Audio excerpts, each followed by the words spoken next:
Hello, ഇന്നൊരു recipe ആയിട്ടാണ് വന്നിട്ടുള്ളത്. അപ്പോൾ എന്താണെന്ന് വെച്ചാൽ ഏത്തയ്ക്ക മുട്ടത്തോരൻ. അപ്പോൾ ഇതെങ്ങനെയാണ് ഉണ്ടാക്കുന്നത് നമുക്ക് നോക്കിയാലോ. അപ്പോൾ ഇത് നിങ്ങളെല്ലാവരും ചാനൽ സബ്സ്ക്രൈബ് ചെയ്യണം. നമുക്കിത് ഉണ്ടാക്കുന്നത് എങ്ങനെയാണെന്ന് നോക്കാം അല്ലേ.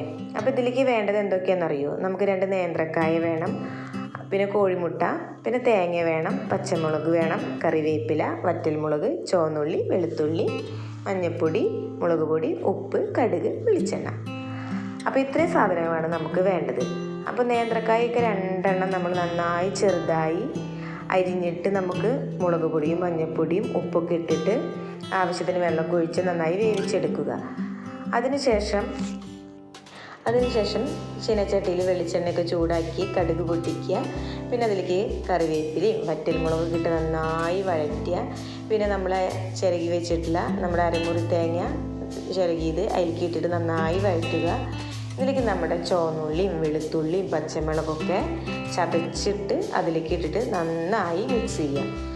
ഇത് മിക്സായി വരുന്നത് കൂടിയിട്ട് നമ്മുടെ വേവിച്ച് വെച്ച കായ നമുക്ക് അതിലേക്ക് ഇട്ടതിന് ശേഷം നന്നായി മിക്സ് ചെയ്യുക. നന്നായി മിക്സ് ചെയ്ത് കഴിഞ്ഞ് നമ്മുടെ കോഴിമുട്ട നല്ലോണം ഇങ്ങനെ പൊട്ടിച്ചിട്ട് അടിച്ച് വെച്ചിട്ടുണ്ടാവണം. അത് ഇതിലേക്ക് നല്ലോണം ചേർത്ത് ഇളക്കിയിട്ട് നന്നായി ചിക്കി പൊരിക്കുക. നന്നായി പൊരിഞ്ഞ് വരുന്ന മതി ചിക്കി പൊരിച്ചെടുക്കുക.